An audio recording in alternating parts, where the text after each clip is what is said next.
চলো আজকে চলে গেলাম আবার হসপিটাল রক্ত পরীক্ষা করতে। আমাদের চলে এসেছে হেলিকপ্টার। চলো হেলিকপ্টার যাবে, তোমাদের সাথে কথা বলছি। আমার গায়ে সেদিন থেকে জ্বর ছাড়ছিল বলে আজকে আবার চলাম ডাক্তারখানা। আমি আমার এই বন্ধুরা মিলে দুজনে মিলে। চলো তোমরা দেখতে থাকো ভিডিওটা, লাইক সাবস্ক্রাইব পুরো একটা করে করো। তোমরা কিছুই করছো না। আমাদের এমন হেলিকপ্টার হয়তো উঠছে না, দেখো তো মাটিতে চলছে এরকম হেলিকপ্টার। তোমরা কোনো চেপেছো নাকি? দেখলাম ধুলে আমাদেরকে লাথি মেরে নামিয়ে কী করবে, পয়সা নাই হেলিকপ্টারে চাপার। বলছি তোরা পয়সা বানানো থানায় যেমন হেলিকপ্টারে চাপতে কেউ বলে যে আমি আমার বন্ধু এখন হেঁটে হেঁটে দেখে ডাক্তারখানার দিকে হেঁটে রওনা দিয়ে দিয়েছি। চল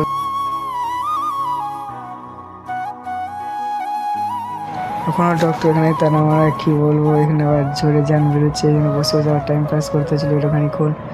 এখান থেকে ভালো বন্ধুরা বয়সটা দেখে না একটু ভালো করে ডাইরেক্ট একটু চলো ডাক্তারখানা খুলে দিয়েছে। ডাক্তার কী বলছে চলো দেখা যাক।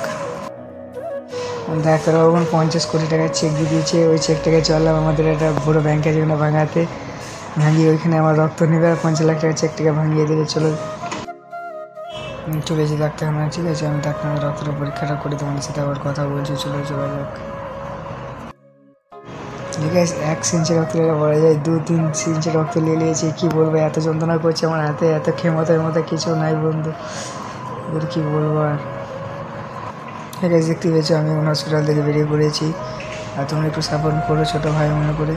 চলো আমরা বাড়ি যেয়ে তোমাদের সাথে আবার কথা হচ্ছে।